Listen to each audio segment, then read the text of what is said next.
What is up, you guys? Welcome back to the Flyin podcast. I'm your host, Matthew Mitchell, back with my co-host, Stephen Maslij. What's up, Matthew?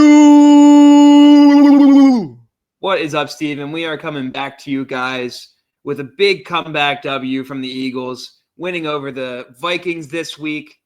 I believe it was 28-22, correct? Yes, sir. Yes. My notes are already out of place. Eagles come back with a big 28-22 victory over the Vikings. They looked much better in this game than they have in the previous 2 weeks against a good Vikings defense who hadn't allowed more than 200 yards this entire season up to this point. So a big comeback win from the Eagles. What do you think, Maz? How do you feel about this game? I felt great in the second half. The first drive was fantastic, obviously, and then after that, I think we got a combined like 15 yards until halftime. I was a little bit upset, a little bit adamant about hating this team, and then we turned it back on. We started throwing the ball down the field. We went under center. We did some play action. DeMonte Smith had a game of his life, actually the best game of his life. 183 yards, 9 receptions, 183 yards, and a touchdown. AJ contributed a little bit with his 4 catches, 121 yards, and 2 touchdowns. Still not happy because obviously he needs to get 500 yards a game or else he's just not happy. The run game has not been clicking as much, but I'm very happy with the progress of looking at them under center, watching what we could do. Carson made some brutal mistakes in this game. Our defense can still be better, but not to be too critical. A win's a win, and I was very happy with this win. As close as it was, I felt way more confident in this win than I felt in the other close wins that we had. What do you think? Yeah, I mean, I completely agree. I think that this win was a good one because you were playing a good team, and I felt like the Eagles actually played pretty consistent football throughout the game. I know you said that it felt like there was a long stretch where they were really struggling. I think that was mostly due to timing issues more than anything. I think that, untimely third down conversions or non-conversions were really killing them and stalling out drives in the wrong places at the wrong time. It felt like the Eagles played very consistent ball the entire time outside of that. The defense kind of does have this mentality of bend, don't break. We've been seeing it all year, but they've been playing phenomenal red zone defense and keeping teams out of the end zone, which has been winning them games, certainly. I mean, the amount of times the Vikings made it in the red zone and left with a field goal was incredible. I mean, I think it was 1, 2, 3, 4, 5 times that they kept them out of the end zone and held them to a field goal. So that's huge for the team, but I also don't know that I appreciate that they kind of just let them waltz their way down the field and then give them the short field to work with. I know they thrive in that short field situation, but I go back and forth on deciding whether I like it or don't like it because, like I said, it's been winning them games, but it's also making them a lot closer than it feels like they need to be. Like I said, those third down conversion rates coming at improper times kept this Vikings team in the game. It felt like, when you look at the box score and you see that Jalen Hurts went 19 for 23 with 326 yards and 3 touchdowns and a perfect passer rating, the first of the season. And you see that A.J. Brown had 120-plus yards and 2 touchdowns, and Devontae had 180-plus yards and a touchdown. And the defense had a pick 6 and 2 picks. And it was still a 6-point game. Like, how does that happen exactly? It's like I actually had to sit around and look back at some things and be like, what did the Eagles really do to let them stay in this game and keep it a close game? And like I said, I really do feel like the third down conversions and lack thereof was the biggest problem. But they have a way of not closing teams out, which I think that's something they have to improve upon. And they have to find a way to shut teams down and run things at their will rather than taking what the defense gives them, which we've talked about all year.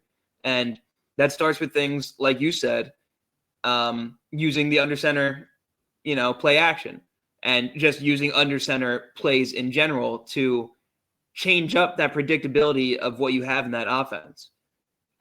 You sent me a film breakdown of some of the run plays they were running in that game. And when they run certain plays, they use the same motions. They use the same formations. They use the same splits in the backfield and the same splits out wide. It's beyond predictable in terms of letting the team know and giving them cues that you're about to do this. We saw them have success on an inside zone play and then come back and run it the exact same way, 5 or 10 plays later. But this time the defense saw it coming and had a linebacker there and ready to make sure to stop it at the line.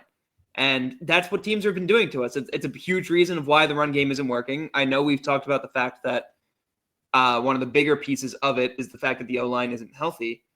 But I think the fact that defenses are having a really easy time predicting what play is coming is certainly not helping anything either. So, I do think that the play calling has to continue to advance, and I think that them starting to use under center plays goes to show that they are open to advancing and changing. I just hope that we continue to see that willingness more frequently going into this game, especially after what happened against the Giants last game. You have to do whatever it takes to put these guys in the dirt this time and prove that was a fluke. So, I just really hope that we continue to see these advances in the offense. No, exactly. I mean, we talked about it last week with Jalen Hurts being an extension of the run game and only helping Saquon. I mean, you look at the box score, he has negative 10 yards and only 4 rush attempts for Jalen. Like, it's obviously I didn't see him take off at all. But looking at the box score, I didn't realize he had negative 10 yards, but he clearly wasn't running it.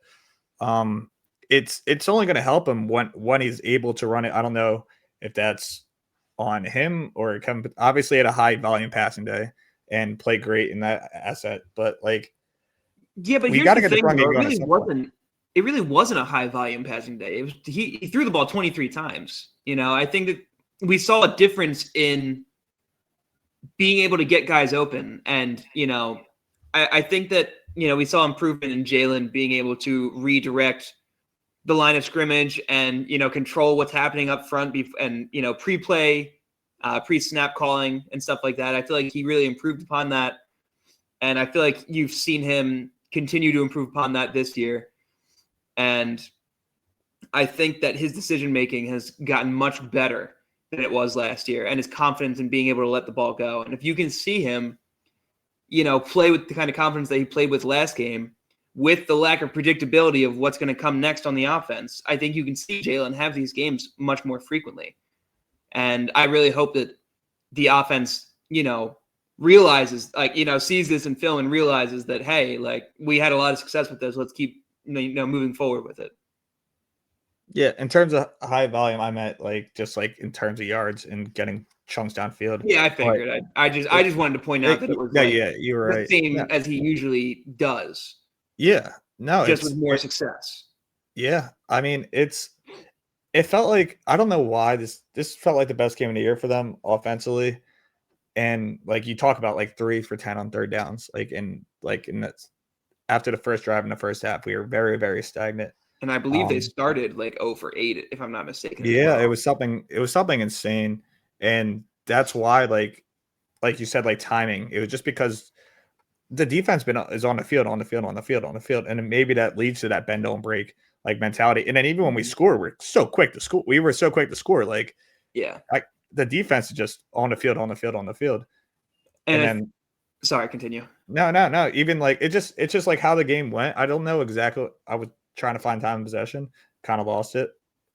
I mean, we got outdone by time of possession by almost 10 minutes, but yeah, it was good. I just felt very confident in the offense and finally get it moving, but I still see holes in it, and I still see things that we can improve upon. Well, there are certainly holes and things to improve upon. And I think that until that run game gets going, you're not going to see this offense in its full capacity. And that time of possession matter comes down to the run game not working. If you're passing the ball all the time and you go 2 plays in a row with 2 incomplete passes, you've burned 10 seconds off the clock and it's 3rd and 10, So those kinds of situations and not having the run game working is what leads to you having such a poor third down conversion rate and having such a low time of possession. And until you get that run game working the way that it should be, which I think, or rather hope, that with this evolution in the passing game, that we can start to get the run game working a little bit better with the lack of predictability and difference in play styles, in terms of jumping from the gun into under center to pistol, moving things around a little bit more often, seeing the criticisms that you're getting from the public and using them to their advantage. So, yeah, I mean, I always want to say I think they'll do this, but this team's been a little bit unpredictable with their offense and how they've been adjusting things. I feel like I'm glad to see improvements finally, but it feels like it took a lot to get here. And that in itself does concern me. How do you feel about that?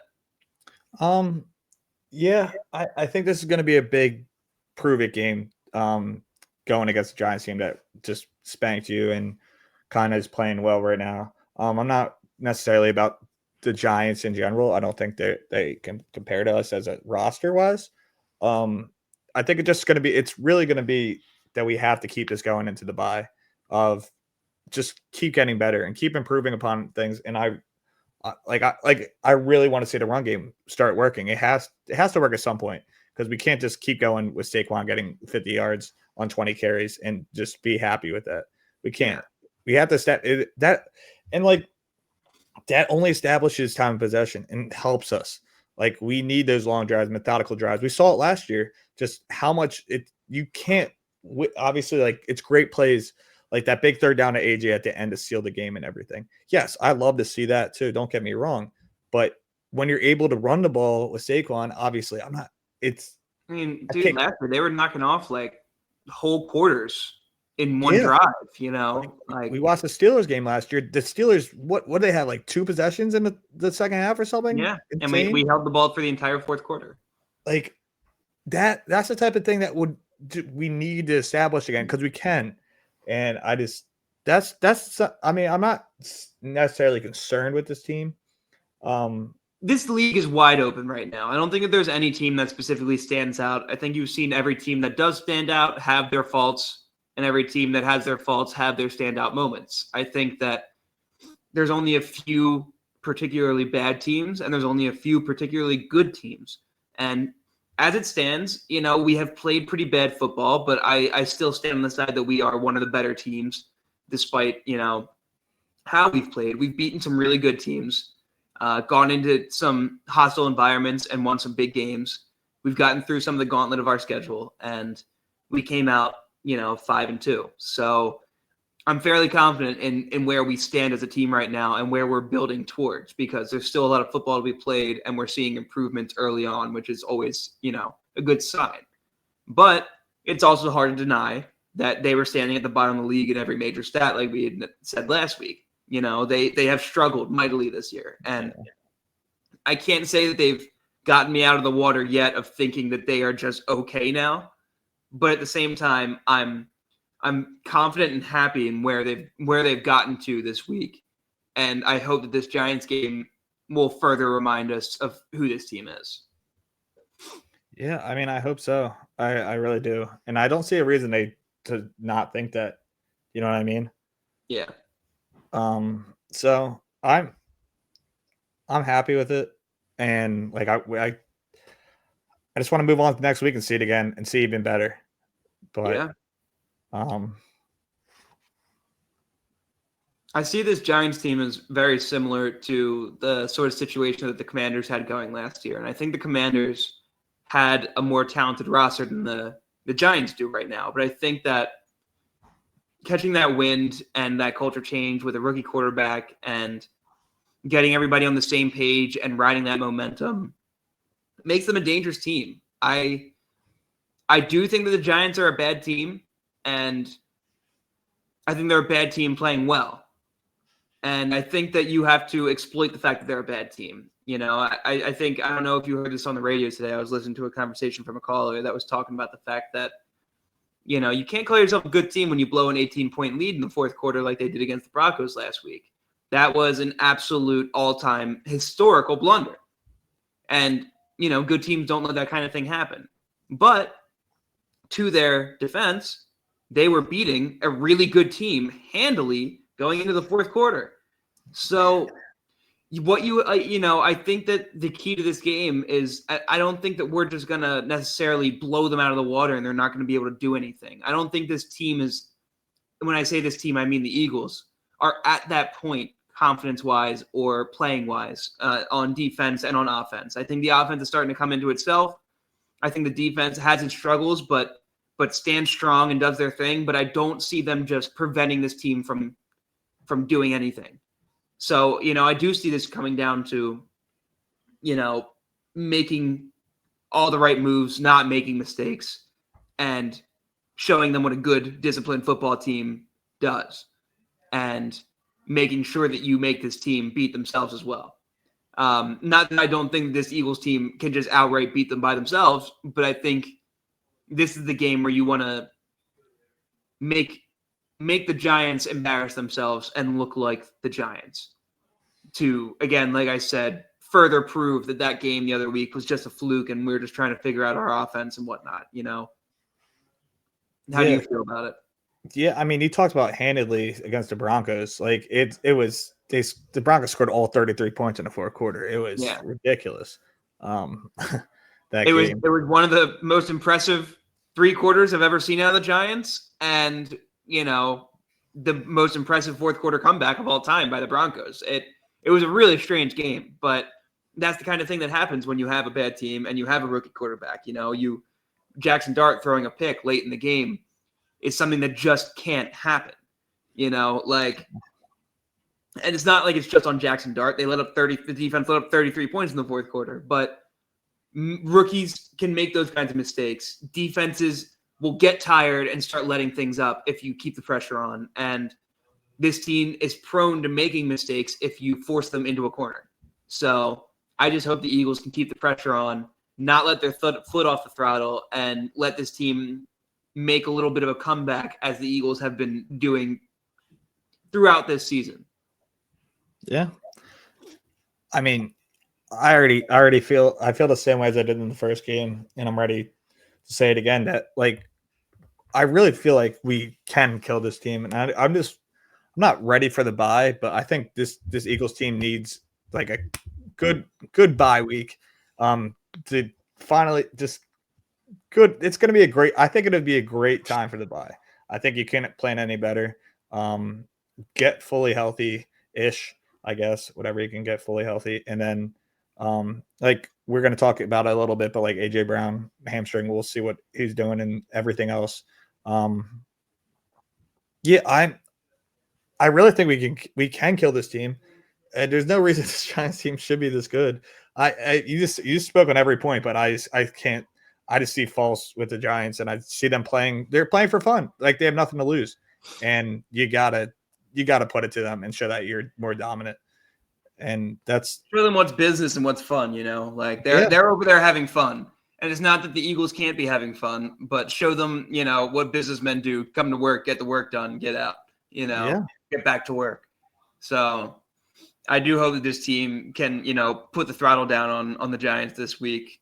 And as an Eagles fan, I just need them to prove that this team, that like the Giants team, doesn't stand in the league with them. At least not yet. No, not at all. Yeah. But like you had just hit on a moment ago, you happened to mention AJ Brown and his designation for this week. So let's jump into that for a second. As far as I'm aware, AJ has not practiced at all this week due to a hamstring injury, which has been lingering on him throughout the year. What do you think are the chances that he's going to play? What do you think the chances are that this has any relation to him not wanting to play? Just insinuation, reckless insinuation. And on top of that, how do you feel about him making more comments after the game and, continuing this little parade that he's been doing? At this point, I have to believe it's a bit and that he just likes the attention. I kind of felt the same way after this one, honestly. Like, there's no way he can't be happy with getting the game-winning reception and just scoring 2 touchdowns. I know he had 4 receptions, but come on, man. Like, I can't think he can't just be trolling at this point, like a slightly. Yeah, I mean, I've read the same thing that you just spoke about, that he isn't practicing Thursday. That he missed the first 2 practices too, and was spotting working on the side during Thursday's session. We'll see tomorrow. Basically, it'll vary. If he doesn't practice tomorrow, he's not playing 100%. But if he decides to practice a little bit tomorrow. It'll be fine. Yeah, dude, I can't take it. When we win, it's hard to all the problems kind of go away, and AJ's like little chatterbox doesn't get to you as much. You know what I mean? Like it's like Yeah. when you lose, it's a big problem. He It's can say magnified. anything. Absolutely. And when we win and he has a good game, it's like, all right, you're trolling. So like it's weird because you could say the same exact thing twice. One when he lose and one when he win, and you view it two different stances. I think the situation of how it occurred is kind of what makes it like more lackadaisical this time. You obviously all heard my rant last week about it, and it's not like my feelings have changed about that. But to see him have his best game of the season and then come back and say something like that after a win, after those losses, it does just feel like it's like he's trying to just rage bait everybody at this point. Like, Yeah. And I don't think it's full rage bait. I think he's trying to keep the pressure on the situation, which I find irritating to this day. But at the same time, I think people are just like, it's just been going on so long now that people are kind of just like, yeah, he's gonna do that. Like, whatever. Like, it is what it is. Do we care? Like, I feel like everybody's gotten so annoyed about it in the city that I don't. Maybe I'm speaking for myself, but like, do I care if AJ's happy anymore? Like, like just you're. If he's playing well, like I could care less. Like I really I wanted you to be happy for the past 2 years. I've been begging you to be happy. I was begging you to be happy going into the Super Bowl. I was begging you to be happy after the Super Bowl. I was begging you to be happy this season when we're 4-0, and I'm begging you to be happy now. And I'm getting pretty tired of it. I think the city's getting pretty tired of it, and that's why it almost feels like trolling at this point. It's been going on so long. It's like, all right, he can't be serious anymore, right? Like, and I find it hard to believe that it is, like it just does seem at this point. But aside from that, jumping into what the implications of the game mean, what do you think this team looks like if we don't have AJ Brown on the on game day? Does it affect the team negatively, or is it something that you think that we'll be able to push through? No, I definitely think we'll be able to push through it. I think that we'll just have more access to Goddard, and we would have to use Saquon more. I don't know where that guy is. He was pretty good last year, if you guys remember. And Jahan Dotson, and then our plethora of wide receiver threes that we just stash on the bench for whatever reason.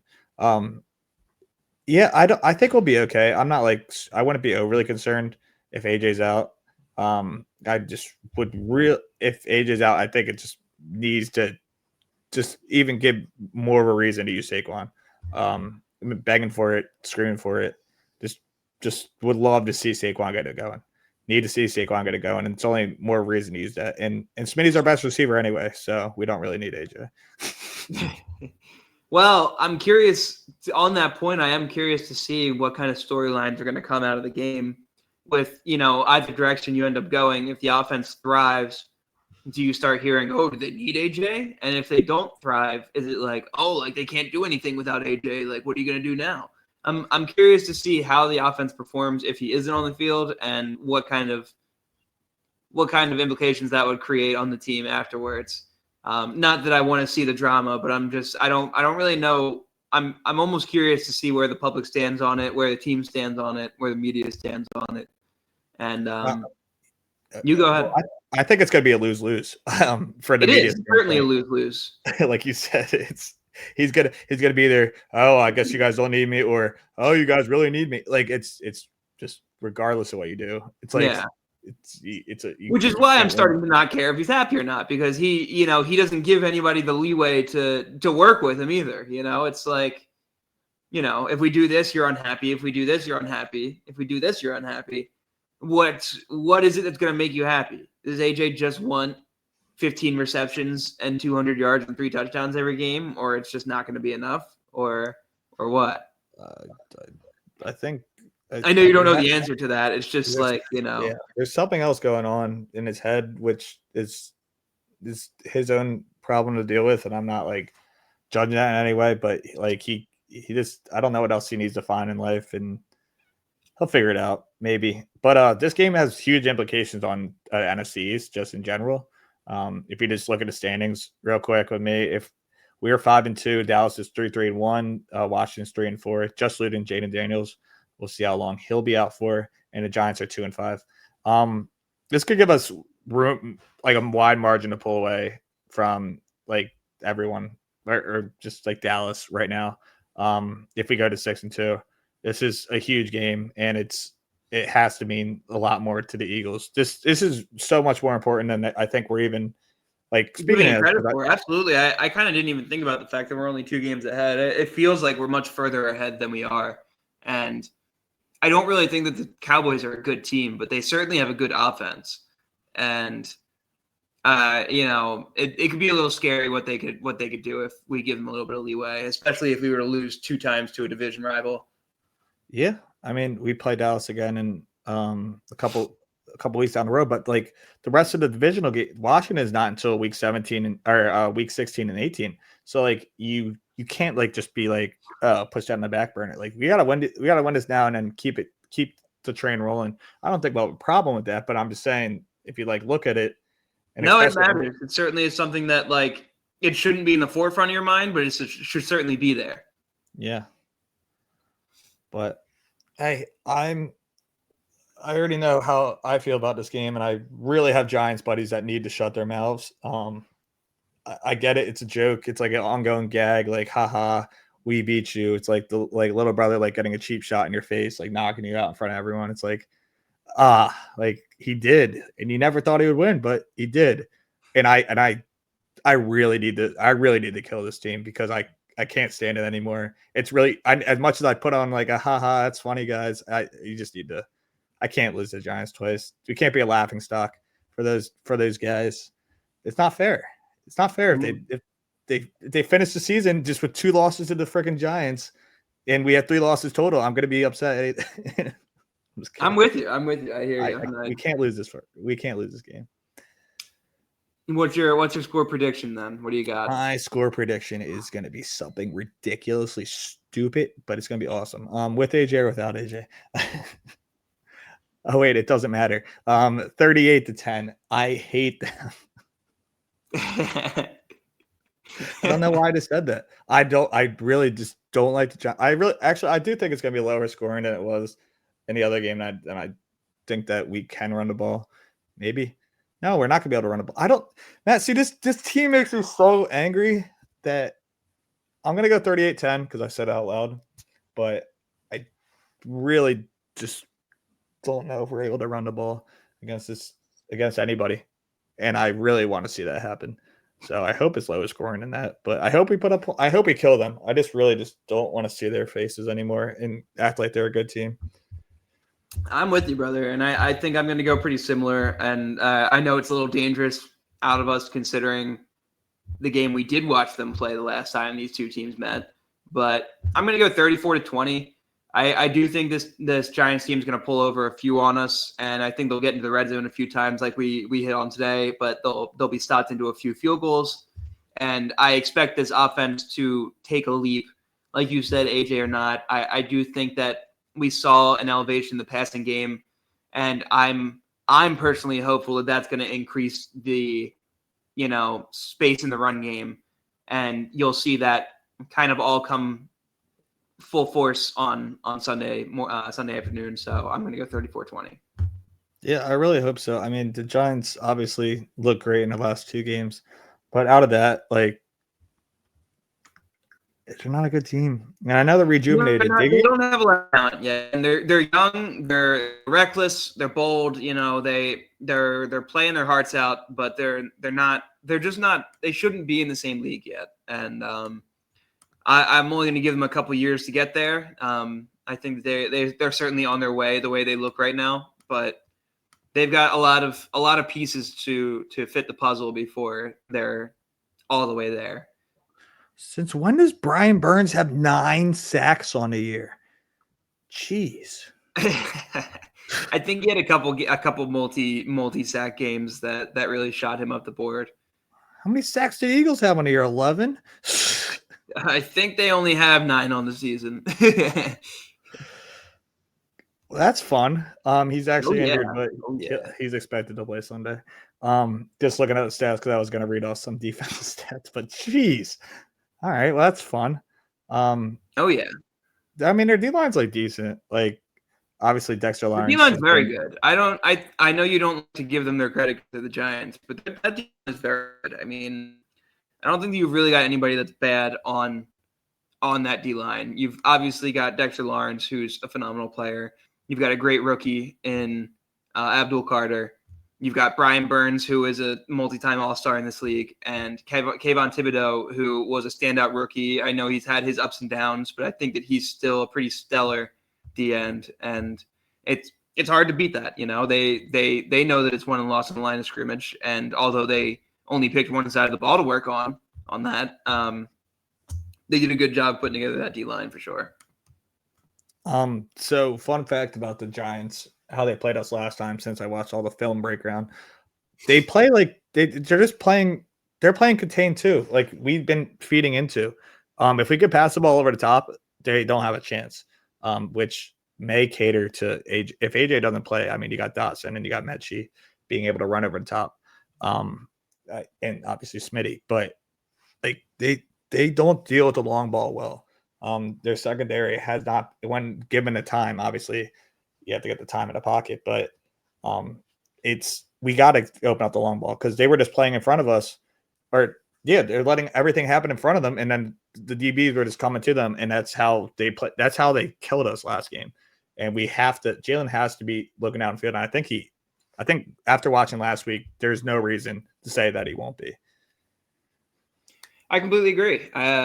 I definitely think that a key in that is going to be utilizing that play action pass like you were using last week. I think that absolutely opened it up. And like I said, it doesn't allow for them to get comfortable in their zones if you make them think that the run game is a weapon. So I hope that we see more of that play action passing game this Sunday. And I hope that the Eagles offense utilizes the run game to its fullest potential as well in the wake of that. So with that being said, guys, we're pretty excited about this game. I think that we're pretty excited to hopefully come back with a huge rematch W and get back on track and feel confident in where we're at again. So make sure you stay tuned. We will be talking about it, whether we win or lose, happy or sad. So make sure you're back next week to check on us, check on our well-being. We'll probably need you. We might. So yeah, just make sure you come back, check in a few times, pop your head in. Maslij, if we lose, we'll certainly need it. So yeah, we got a bye week next week, so we'll see how we're feeling. That's right. We will probably be back to you shortly after the bye week. We'll probably use the bye week to get our schedules in order as well. So we appreciate you guys and your patience and your time to watch this video. If you did enjoy it, please like it. And if you like our content, make sure you subscribe. Like I mentioned, we're going to be back every week with updates, except for next week because of the bye.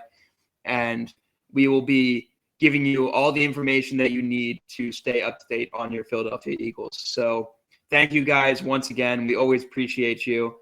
We will be back soon with this review of the Giants game. And who do we play after the bye? We play, drum roll please, the Packers. The Packers. That'll be an interesting game. It's especially coming off of a bye. It could be very interesting and could have semi implications on the way the one seed plays out at the end of the year. So, or just seeding in general. So, big game coming out of the bye. We'll see where that goes. But again, thank you guys, and we will be back to you soon. Go Birds. Go Birds.